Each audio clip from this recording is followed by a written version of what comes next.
Hello, fellow ichthyologists. Today we're going to be talking about Sygnathids.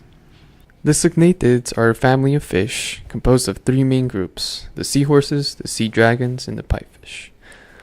Sygnathids come from the Greek words syn, which means together, and nanos, which means jaw. All members of the Sygnathiid family have a fused jaw with no teeth and suck up crustaceans, plankton, and anything small enough to be eaten by them. The way they catch their prey is through contraction of their epaxial muscles located around the torso of the body.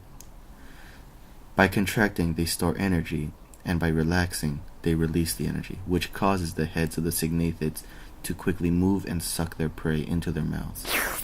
Imagine squeezing a shampoo bottle and quickly relieving the pressure so that it sucks and pushes air back and forth.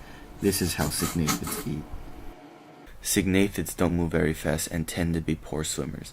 They have lost their pelvic fins, and many species have gone from having typical fish-like caudal fins to a prehensile tail like seahorses and regular straight tails in sea dragons and some pipefish.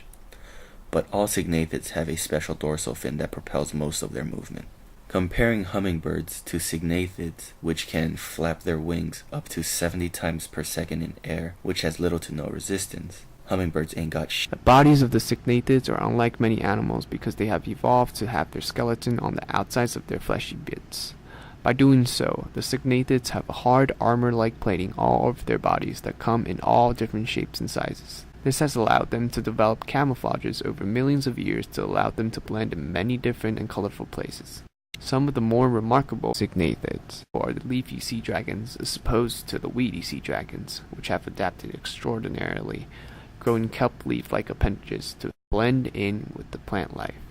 The pygmy seahorse, which has developed pink coloring and bulbous lumps around its entire body, similar to the coral it lives around, and the ghost pipefish, which has developed extra appendages and star-like spines to blend in with feather stars in their habitats. Many Sygnathids sway with the water current and with their surroundings to keep up the facade, and can even stay still to avoid detection. The downside to being extremely adapted is that when you or your environment changes, it becomes painfully obvious.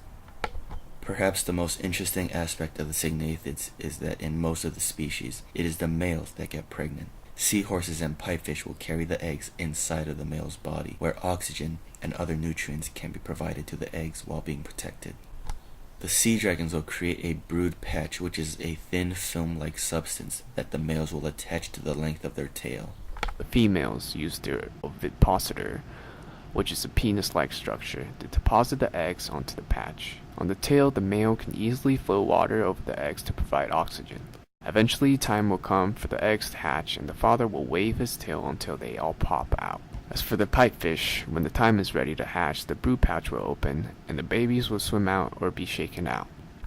For seahorses, they have to physically prepare themselves by hooking onto something sturdy, because when it is time, the males will violently contract their whole body, shotgun blasting out the babies from the open cavity in their torso.